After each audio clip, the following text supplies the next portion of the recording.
अस्सलाम वालेकुम। Economy matters में खुशामदीद। मैं हूं शाहजेब अहमद। सबसे पहले शामिल करते हैं आज की टॉप स्टोरीज। वज़ीर आज़म की ज़ेर सदारत काबीना कमेटी बराए तवानाई का इजलास। ऑयल रिफाइनिंग पॉलिसी में अहम तरामीम की मंजूरी। रिफाइनरीज की फौरी अपग्रेडेशन। स्ट्रेटेजिक पेट्रोलियम ज़खायर में इजाफे की हिदायत।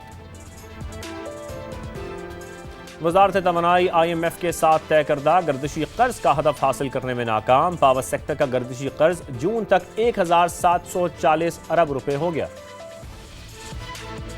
और स्टेट बैंक के पास 9 अरब डॉलर मालियत का सोना मौजूद। ज़र मुबादला ज़खायर में इन ज़खायर को शामिल नहीं किया जाता। पाकिस्तान दीगर सेंट्रल बैंक्स की तरह सोना नहीं खरीदता, सिर्फ सिक्योरिटी इदारों की कार्रवाई में जब्त सोना खरीदा जाता है।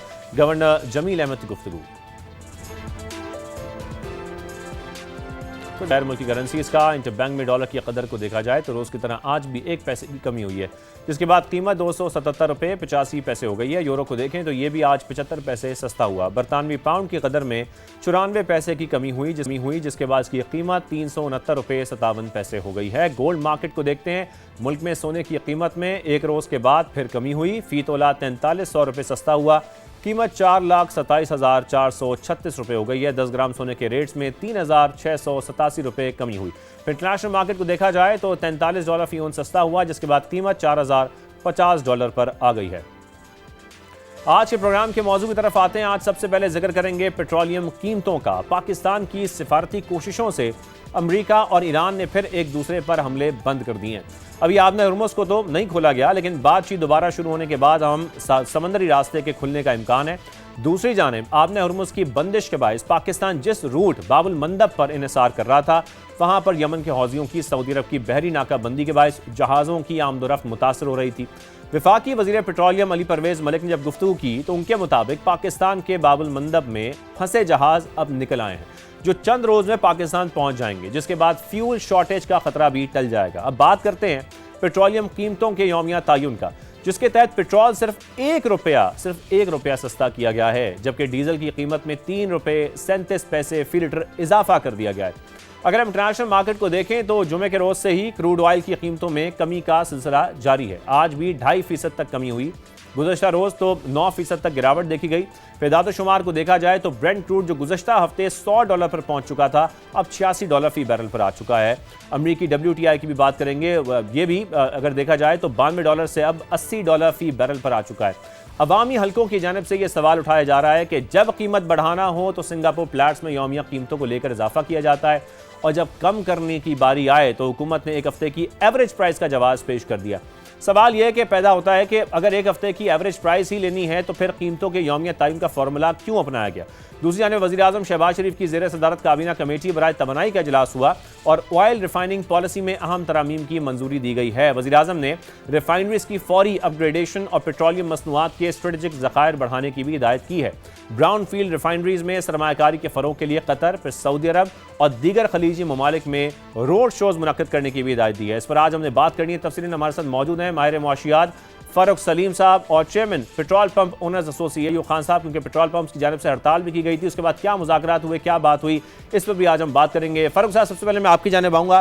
फारूक साहब, जो इस वक्त हुआ है, 1 रुपये की कमी की गई है, ज़रा इस पर सबसे पहले बात कर लेते हैं। जब कीमतें 12% कम हुई हैं ग्लोबली, तो हमने सिर्फ 1 रुपये की कमी क्यों देखी? एक बहुत बड़ा रिलीफ दिया गया है अवाम को 1 रुपया कम करके, और इसको डी रेगुलेशन कहना चाहिए या नहीं कहना चाहिए? ये तो सिर्फ प्राइसिंग एक फ्रीक्वेंसी है जो चेंज हो रही है, जो 15 दिन में करते थे उसको तोड़ कर अब रोजाना किया जा रहा है, और हुकूमत ने अपने ऊपर से नाम भी हटा लिया है। अब ज़ाहिर है हम हुकूमत को अवाम डायरेक्टली कुछ कहते तो वो कहते हैं ये जिम्मेदारी हमारी नहीं है।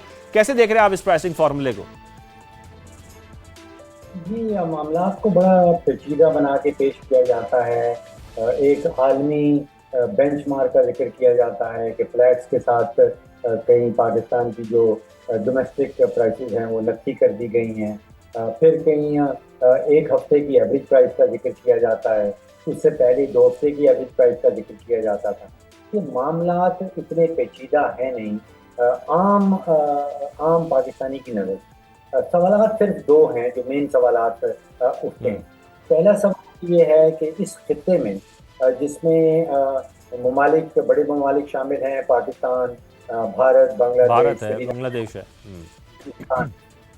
इन सब ममालिक में जो डीजल की कीमत है वो पाकिस्तान में हाईएस्ट, बुलंद तरीन। एक पहला सवाल ये है कि ऐसा क्यों है? जो भारत का तेल है, जो बांग्लादेश में तेल आता है, वो भी उन्हीं रास्तों से आता है, उन्हीं सोर्सेज से आता है जहाँ से पाकिस्तान तेल खरीदता है। और दूसरा बड़ा सवाल ये मेजर सवाल ये उठता है कि पिछले एक हफ्ते में देख लीजिए, जुलाई 16 से जुलाई 28 तक गिन लीजिए, जो कीमतों में इजाफा आया है वो सबसे ज्यादा और सिर्फ पाकिस्तान में आया है। पाकिस्तान में डीजल की कीमत जो जुलाई 16 को थी वो 323 रुपए फी लीटर थी। अब वो 386 पे पहुंच गई है। इसका मतलब है कि तकरीबन 19% इजाफा हुआ है सिर्फ एक हफ्ते में। इसी दौरान अफगानिस्तान में 73 अफगानी से 74 अफगानी पे पहुंची है, जिसका मतलब है कि वहां पे अफगानिस्तान में डीजल की कीमत में इजाफा हुआ है 1.4%। तो ऐसा क्यों है कि पाकिस्तान में इस पूरे खत्ते में सबसे ज्यादा तेजी से कीमतें बढ़ती हैं और इस वक्त डीजल जो है वो सबसे हाईएस्ट बुलंद तरीन कीमत में बेचा जा रहा है। तो ये पेचीदा सवाल नहीं है, सिंपल से सवाल है और इसका जवाब हुकूमत को देना। लेकिन लेकिन आपके मुताबिक क्या एक बड़ी वजह, जब आप कंपैरिजन कर रहे हैं पाकिस्तान का भारत से, बांग्लादेश से, और हम श्रीलंका की भी देखते हैं जो कीमतें हैं वो कम है हमसे, लेकिन क्या इसकी वजह सिर्फ और सिर्फ टैक्सेशन है जो हमारे यहाँ अभी भी देखी जा रही है कि 100 रुपए से ऊपर है? देखिए, मैं ये समझता हूँ कि ये क्लेम जरूर किया जाता है कि पाकिस्तान की जो कीमतें हैं वो किसी आलमी बेंचमार्क से नक्की की हुई हैं, उसी के मुताबिक पाकिस्तान के अंदर उतार और चढ़ाव आता है। अमली तौर पे पाकिस्तान की कीमतों का आलमी मंडी की कीमतों से कतई कोई ताल्लुक नजर नहीं आता। सही। लगता ऐसे है कि पाकिस्तान में जो कीमतों का तयन किया जाता है वो ऑटोमेटिक नहीं है, वो आलमी मंडियों के साथ नक्की नहीं है। वो शायद किसी सियासी बुनियाद पर किया जाता है कि पाकिस्तान के खजाने को इस वक्त कितना पैसा जो है वो इकट्ठा करना है, या फिर जो रिफाइनरीज हैं, ऑयल मार्केटिंग कंपनीज हैं, उनका कितना प्रेशर है और उन्होंने मुनाफे की अपनी हद क्या कर रखी है डीजल और पेट्रोल की कीमत के अंदर। लेकिन लेकिन फारूक साहब, जो प्रेशर ओएमसीज का आप जिक्र कर रहे हैं, रिफाइनरीज का प्रेशर है, तो फिर अब हुकूमत जब ये बात कर रही है कि हमने इसको डी रेगुलेशन कर दी इसकी, तो फिर वो प्रेशर कहाँ गया? वो प्रेशर तो सारा आवाम के ऊपर ही आ रहा है, क्योंकि मुनाफा वो भी कमा रहे हैं और हुकूमत अब कहती है कि जी हमारी जिम्मेदारी नहीं है। देखिए, जितनी भी किताबें, इकोनॉमिक्स की किताबें अगर आप पढ़ें तो उसमें डीरेगुलेशन का मतलब ये है कि वो कीमतों का तयन जो है वो खुलेआम मार्केट करती। यहाँ पे काबीना ने एक ही पैगाम के अंदर ये बताया है कि पीएसओ जो है उसकी जो डिक्लेयर्ड प्राइस है वो फॉर्मूला इस्तेमाल किया जाएगा ओगरा के अंदर। तो यहाँ पे तो मोनोपली दी जा रही है, यहाँ पे इजारादारी दे दी गई है, लेकिन क्लेम किया गया है कि इस इजारादारी का मतलब है डीरेगुलेशन। अब यहाँ पे शफाफ और शफाफियत भी नजर नहीं आती, क्योंकि पीएसओ ने जो भी डिक्लेरेशन देनी है वो ही इस्तेमाल की जाएगी ओगरा के फॉर्मूले के अंदर। तो यहाँ पे किसी किस्म की कोई अमली डीरेगुलेशन नजर नहीं आती। यहाँ पे पीएसओ के पास इजारादारी है, पीएसओ जितना चाहे प्रीमियम इसमें जमा कर दे और वही कीमत जो है वो फॉर्मूले के अंदर जाएगी और वही कीमत जो है वो ओगरा डिक्लेयर करेगी। तो किसी किस्म की डीरेगुलेशन अमली हवाले से सामने नहीं आई। अमली हवाले से तो यहाँ पे इजारादारी दी गई। बिल्कुल सही। हुमायूं साहब भी हमारे साथ मौजूद हैं। हुमायूं साहब, आपके जो सारे मुतालबात थे जिस पर हड़ताल भी की गई थी, वो सारे मुतालबात पूरे किए गए तरफ से अब तक? सर, हमारे मुतालबात तो उन्होंने मान लिए हैं। अब उसका जो इम्प्लीमेंट है वो हमें बुध और ये जो जुमरात, ये कल और परसों का है, उस पर उन्होंने हमें कहा था कि हम बुध जुमरात को आपको इसके ऊपर इम्प्लीमेंट हम कर देंगे। तो अभी देखना ये है कि क्या वो इम्प्लीमेंट करते हैं या नहीं करते, क्योंकि हमारा यहाँ पे ब्रेक हो गया था, नाकाम हो गए थे। हमारा मौक़िफ़ ये था कि तहरीरी तौर पे हमारे साथ मुआहिदा कर लें ताकि हम अपने लोगों को भी दिखा सके, उनको बता सके। कतला कलामी की माजरा, लेकिन आपका एक मुतालबा ये भी था कि ये कहा जा रहा था कि इसको रिवाइज जो है ना वो किया जाए, इस फैसले को, कि जो रोजाना की बुनियाद पर फैसला किया जा रहा है इसको वापस कर दिया जाए और उसको जिस तरीके से हम देख रहे थे फैसला किया जाए। तो क्या ये वाकई रिवाइज होने जा रहा है जब आप कह रहे हैं मुतालबात मान लिए गए? जी जी, इंशाल्लाह ये जो हमारे साथ उन्होंने कमिटमेंट की है कि ये रिवाइज होगा। आप अंदाजा नहीं कर सकते कि ये चल ही नहीं सकता। ये मैं गारंटी से कहता हूँ कि जैसे ही रेट गिरना शुरू हो जाएगा, पेट्रोल पंप वाला प्रोडक्ट नहीं लेगा। अभी आज की मैं आपको मिसाल दे दूं, कल की मिसाल देता हूँ। प्रोडक्ट की पहले अफवादी के प्रोडक्ट नीचे जा रहा है, ठीक है।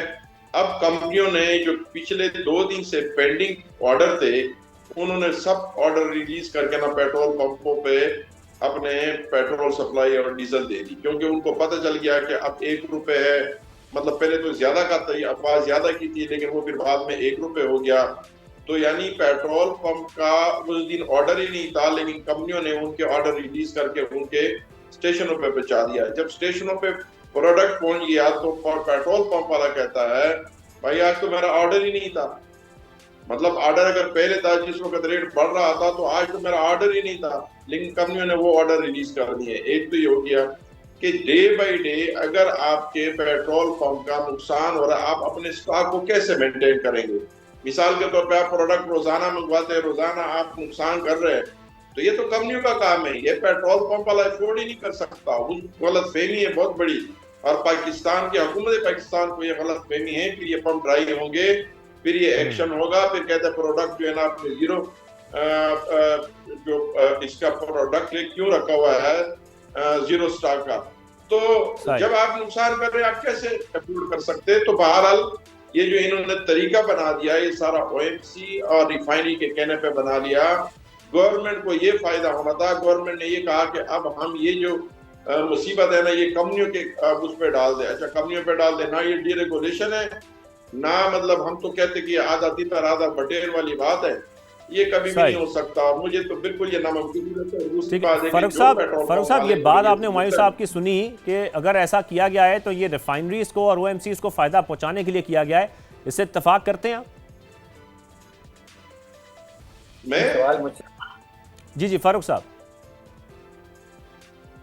देखिए, जो पेट्रोल पंप मालिकान की एसोसिएशन है, जो बाकी इंटरमीडिएट है इसके अंदर, वो अपने माली मुफाद के लिए इस सारे खेल में शामिल है। उनको नज़र आ रहा है कि इस सारे खेल के दौरान जो ऑयल कंपनीज हैं, जो रिफाइनरीज हैं, उनके मुनाफों में 100% इजाफा आ गया है। वो ये भी देख रहे हैं कि हुकूमत ने जो है वो अपनी तिजोरियाँ भी भर ली हैं। उसने जो हद रखा था पेट्रोलियम लेवी की मद में 1.4 खरब रुपए का, वो हद से ज़्यादा उन्होंने इकट्ठा कर लिया है। तो यहाँ पे उनका तो एक वेस्टेड इंटरेस्ट है। वो चाहते हैं कि अगर रिफाइनरीज ने, ऑयल मार्केटिंग कंपनीज ने, हुकूमत ने अपनी तिजोरियाँ भरी हैं, तो हमें भी मौका दिया जाए कि हम भी अपनी तिजोरियाँ भर सकें। तो उनका हड़ताल करने का जो है वो एक माली मुफाद है, और मैं समझता हूँ कि जब वो माली मुफाद के करीब पहुँच जाएंगे तो फिर वो हड़ताल खत्म करेंगे। सही। हुमायूं साहब, आप इस पर कमेंट करेंगे? जी बिल्कुल गलत बात करते हैं। माली मुफाद जो बंदा, माली मुफाद भी बता दें कि माली मुफाद हमें कहाँ पे है। अच्छा देखो, आप एक बिजनेस कर रहे हैं, आपका बिजनेस का जो आपका मॉडल है, अब वो पाकिस्तान के कानून के मुताबिक गलत है। आपने यूरोप का फार्मूला यहाँ पे इम्प्लीमेंट कर दिया। पहले ये बता दो कि इसमें हमारा माली मुफाद क्या है, मतलब डे बाई डे में हमारा क्या है, और हम जो 15 दिन या महीने की बात कर रहे हैं। देखो ना, ये होना तो फिर ये चाहिए कि डे बाई डे में हमें फायदा है, तो फिर हम इसका रिएक्शन क्यों करते हैं?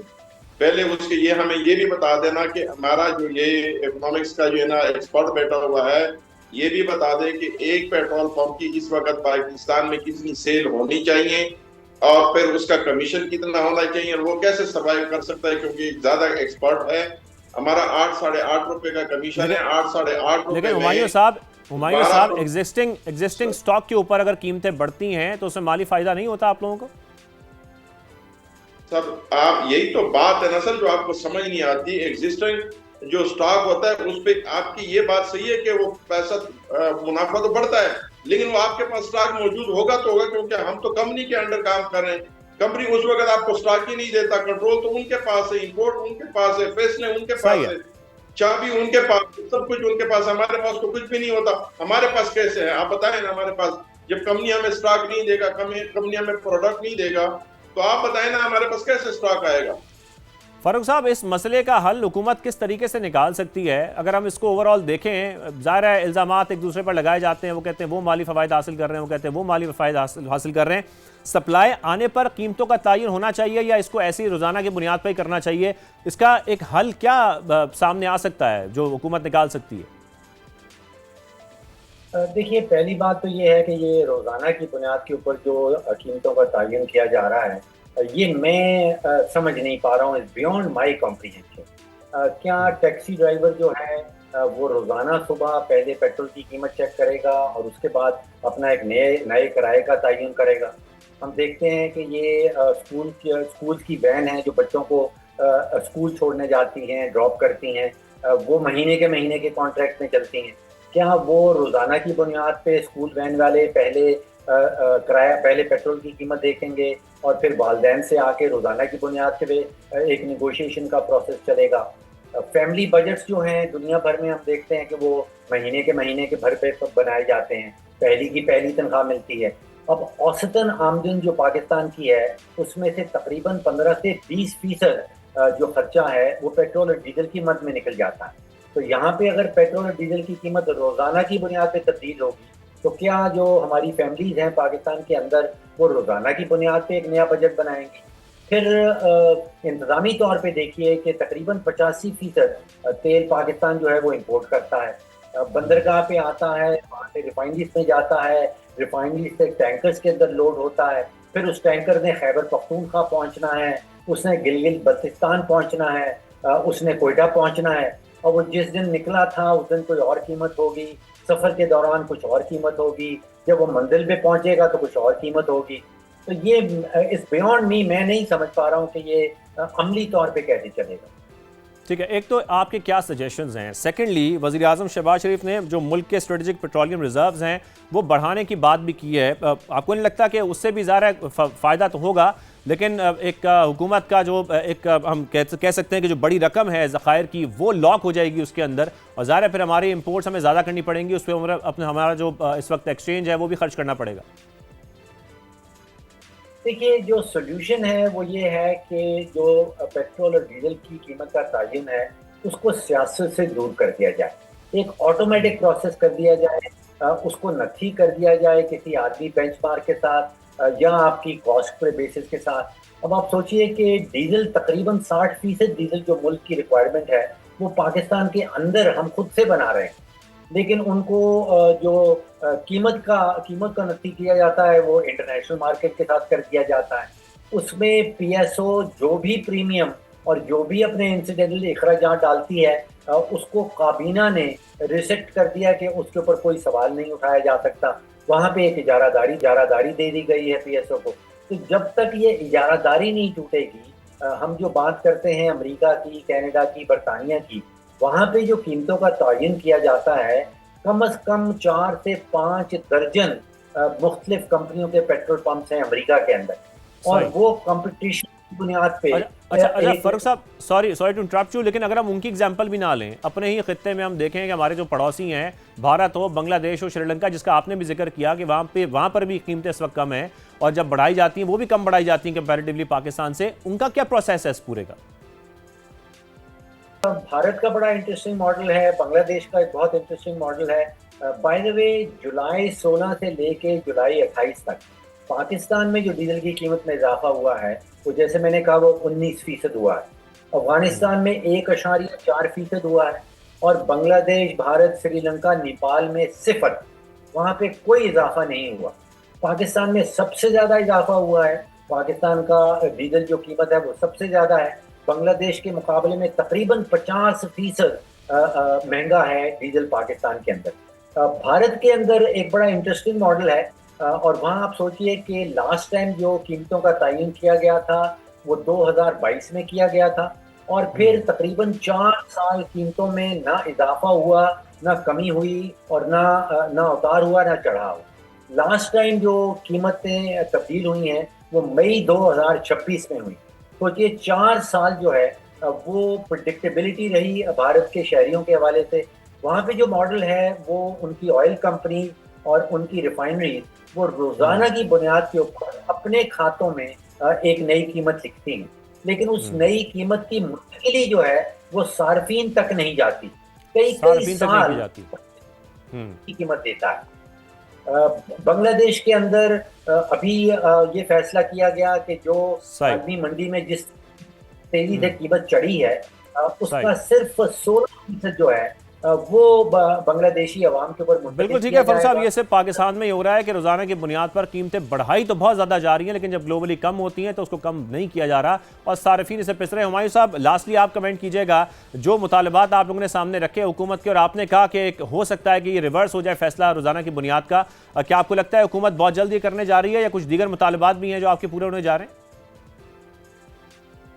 हमारे मुतालबात तो बहुत है, लेकिन ये इंशाल्लाह मुझे उम्मीद है अल्लाह के ज़ात के ऊपर के जो कमिटमेंट उन्होंने की है कि वो ये रिवर्स होगा। क्योंकि हमारी मतलब ऑयल टैंकर, अगर मैं आपको बता दूं तो उनके किराया कल के उनके साथ भी मीटिंग होगी, उन्होंने कहा ये हम कैसे कर सकते हैं।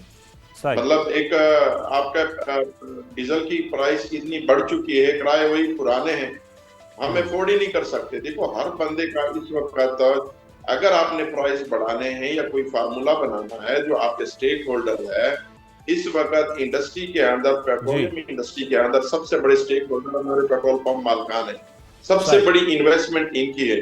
तो आप उसके स्टेक होल्डर के साथ बात नहीं करेंगे, उसके साथ मामला नहीं करेंगे, जो भी सही। आप फार्मूला बनाएंगे उसके जो वो दूर नहीं करेंगे, ये कैसे सर्वाइव कर सकता है? फिर रोज यही बातें होंगी, हड़ताल होगा, शटडाउन होगा, मामला ठीक होंगे, है, हुकूमत गवर्नमेंट को है तमाम स्टेक होल्डर्स को ऑन बोर्ड उसकी लेना चाहिए और फिर बात आगे बढ़ानी चाहिए ताकि फिर ऐसे हो सकें जो रिवर्स ना करने पड़े। हुमायूं साहब के मुताबिक ये फैसला रिवर्स हो सकता है। फारूक सलीम साहब, आपका बहुत शुक्रिया, आपने हमें ज्वाइन किया। हुमायूं साहब हमारे साथ मौजूद है, एक ब्रेक शामिल करते हैं, ब्रेक के बाद बात करेंगे स्टॉक मार्केट के हवाले से, हमारे साथ ही रहिए।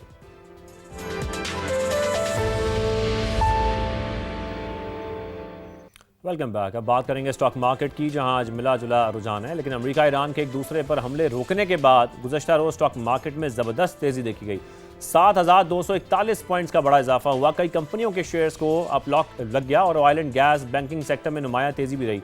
अगर आज की बात की जाए तो ये कहा जा सकता है गुज़श्ता रोज़ की ज़बरदस्त तेज़ी के बाद आज मार्केट में रिकवरी देखी जा रही है, जिसके बाद तेज़ी का मोमेंटम बरकरार नहीं रह सका है। इसे बात करने के लिए आज हमारे साथ मौजूद है इन्वेस्टमेंट एडवाइजर अब्दुर्रहमान नजम साहब और director Pakistan stock exchange Ahmed Chinoy साहब। बहुत शुक्रिया आप दोनों का। अहमद चुनाई साहब, पहले मैं आपकी जानिब आऊँगा। अहमद चुनाई साहब, अगर हम गुज़श्ता रोज़ देखें तो 7,200 पॉइंट्स का इजाफा हुआ, लेकिन आज ये मोमेंटम बरकरार नहीं रहा है। एक तो इसकी वजह क्या थी और सेकेंडली जो मॉनेटरी पॉलिसी का ऐलान भी हुआ है, इंटरेस्ट रेट जो है वो अनचेंज रखा गया है, ये मार्केट एक्सपेक्टेशन क्या थी, यही थी? बिस्मिल्लाहिर्रहमानिर्रहीम। जी बिल्कुल, जहाँ तक राजू साहब में मेरा ताल्लुक है, मैं तो यही कहूँगा मार्केट भी ये एक्सपेक्ट कर रही थी कि इसमें बेसिक इंटरेस्ट रेट में जो है वो कमी वाकई नहीं होगी, क्योंकि ज़ाहिर है ऑयल प्राइसेस काफ़ी बढ़ गई थी और उसकी वजह से इन्फ्लेशन जो है वो भी, उस पर भी प्रेशर आ रहा था। क्योंकि ऑयल प्राइसेस पिछले 2 दिनों से नीचे की जानिब हैं, मगर फिर भी अब भी लेवल जो है वो बहुत हाई है और मैं समझता हूँ कि बाय एंड लार्ज इस वक्त पॉलिसी को मेंटेन रखा गया है ताकि आगे के ऑप्टिक्स देख लें, अगली जो आने वाली मॉनेटरी पॉलिसी है उसमें तब्दीली कर लें, लेकिन इस वक्त ये फैसला बज़ाहिर मुझे सही मालूम दे रहा है। ठीक है, और आज जो हम देख रहे हैं कि मोमेंटम बरकरार नहीं रहा है, इसके पीछे आपको वजह क्या लगती है? देखिए, बात यह है कि कल 7-7,500 पॉइंट की तेजी जो है वो बड़ी अच्छी तेजी थी। आज मैं ये समझता हूँ बेसिकली कि प्रॉफिट गेन किया है लोगों ने और इसमें कोई हर्ज नहीं है। मार्केट रोजाना जो है वो 10-20 हज़ार पॉइंट नहीं बढ़ सकती, 2-3 हज़ार पॉइंट की तेजी जो है वो सामने नजर आती है। लेकिन वैसे मैं फील करता हूँ कि मार्केट जो है वो इंशाल्लाह का जो अपवर्ड ट्रेंड है वो बरकरार रहेगा और मार्केट जो है उसमें लोगों को अच्छे गेन्स मिलेंगे। तो यही वो वक्त है कि जहां मार्केट में लोग एंटर हो जाएं और आगे के जो मोमेंटम है, आगे की जो गेन है, उसका फायदा उठा सकें। बिल्कुल सही। अब्दुर्रहमान साहब, मैं आपके जाने आऊँगा। अब्दुर्रहमान साहब, ये ईरान अमेरिका के एक दूसरे पर जो हमले रुकने से हम देख रहे हैं कि स्टॉक मार्केट में अब बड़ा अच्छा रुझान है, वेलकम किया है और पाकिस्तान की कोशिशों से हम देख रहे हैं कि जंगबंदी हो रही है, लेकिन इस वक्त जो मार्केट का सेंटिमेंट है वो आपको लगता है मार्केट बरकरार रख सकेगी? बिस्मिल्लाहिर्रहमानिर्रहीम। Thank you so much. मैं तो बल्कि इसको इस तरीके से कहूँगा कि जब हमने फर्स्ट राउंड देखा था इस जंग का, तो जो डिक्लाइन होता था वो बहुत ज़्यादा होता था और रिकवरी जो है उसके मुकाबले में स्लोली स्लोली होती थी, लोगों में बहुत ज़्यादा फियर था।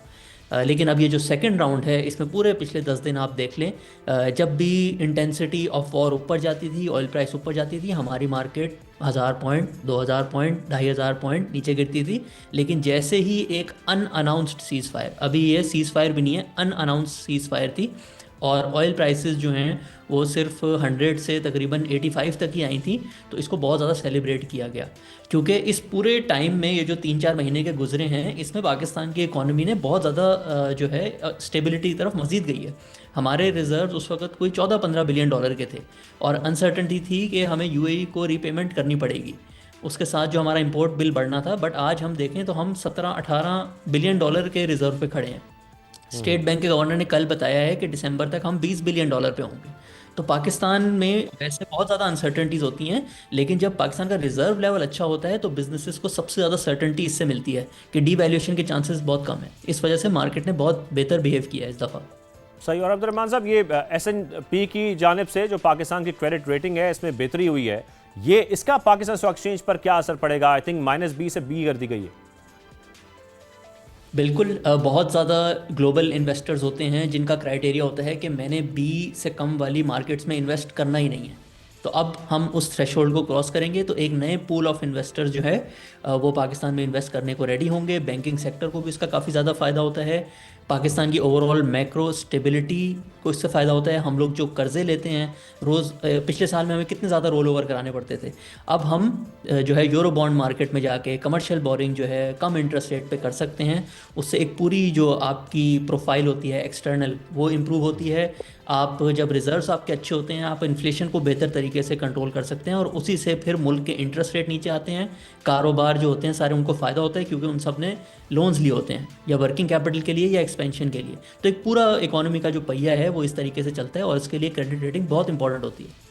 बहुत इंपॉर्टेंट होती है। जुनायद साहब, आप भी इस पर कमेंट कीजिएगा क्रेडिट रेटिंग के ऊपर। और सेकेंडली, मार्केट में जो आजकल पोजीशन है, हम क्या कह सकते हैं कि ज़ाहिर है क्योंकि नया माली साल शुरू हुआ है और इसकी वजह से अभी इन्वेस्टर्स कुछ मुहतात पोजीशन लेते हमें दिखाई दे रहे हैं। आप कैसे देख रहे हैं इसको? देखिए, बिल्कुल जाहिर है, जो भी इन्वेस्टर होता है वो मुहतात तो होता है। वो चाहेगा कि अपने पास माल वो जमा करे, स्टॉक्स वो जमा करे कि जहाँ अच्छे गेन्स हो साल के आखिर में। तो डिविडेंड यील्ड पे भी वो जोर दे रहा है, साथ साथ ये भी देख रहा है कि इसकी करंट पोजीशन क्या है, आगे के अंदर बिजनेस स्कोप क्या है। तो आजकल बड़ा साइंटिफिक लर्निंग हो गई है। आजकल ऐसा नहीं है कि जी लोगों ने जो है वो आंख बंद करके शेयर लेना शुरू कर दिए। आप अभी जो क्रेडिट रेटिंग एजेंसी की बात कर रहे थे, वो भी एक बहुत बड़ा फैक्टर है, और वो जिसकी क्रेडिट रेटिंग बेहतर होती है वो लॉन्ग टर्म में जो है वो इन्वेस्टमेंट उस पर की जाती है, और उसमें लोगों का एक बड़ी हद तक रिस्क भी कवर्ड होता है। तो मार्केट जो है वो सोच समझ के आगे बढ़ रही है। मार्केट जो है वो चंद हाथों में नहीं है। आप इन्वेस्टर्स देख रहे हैं कि आज 1.25 लाख की जगह पे 6.5 लाख इन्वेस्टर्स हमारे पास हैं। तो मार्केट जो है वो एक वाइड स्प्रेड मार्केट है। मुख्तलिफ लोगों का इंटरेस्ट इसमें शामिल हो रहा है, और रोजाना के हिसाब से 15 से 25 हज़ार इन्वेस्टर्स बढ़ रहे हैं। तो ये एक एपिटाइट है इस वक्त पाकिस्तान में, और वो एपिटाइट का मरहला जो है वो इंशाल्लाह बरकरार रहेगा। राइट। अब्दुर्रहमान साहब, लास्टली कमेंट मैं आपसे चाहता हूँ, जुलाई ख़त्म होने वाला है, ज़ाहिर नया बजट आए तकरीबन अब 1 माह हो चुका है, लेकिन इस दौरान मार्केट के जो वॉल्यूम है उसमें कितना इजाफा हुआ या कितनी कमी हुई, इस पर आप क्या हमसे शेयर कर सकते हैं? देखिए, अगर हम मार्केट की वॉल्यूम को 2-3 महीने पहले से कंपेयर करेंगे तो वो कोई 25-30 अरब की रेंज में आ गई थी, लेकिन अब ये इम्प्रूव होके आज भी 40 बिलियन के अराउंड है। लेकिन इससे पहले हम लोगों ने 70, 60, 80 बिलियन भी टच किया है। तो मार्केट की वॉल्यूम में सबसे ज़्यादा इम्पॉर्टेंट चीज़ ये होती है कि अगर वॉल्यूम ज़्यादा होगी तो लोगों का कॉन्फिडेंस बढ़ेगा कि मैं जब चाहूँ जो है इन्वेस्ट भी कर सकता हूँ, और मैं जब चाहूँ निकाल भी सकता हूँ। तो इससे भी फिर जो है जब वॉल्यूम ज़्यादा होती है तो और ज़्यादा लोग जो है स्टॉक एक्सचेंज के अंदर जो कंपनीज होती हैं उसके अंदर इन्वेस्टमेंट करने में सेफ फील करते हैं कि हम स्टक नहीं हो जाएंगे। तो वॉल्यूम इंप्रूव हो रही है, बट अभी और गुंजाइश भी है।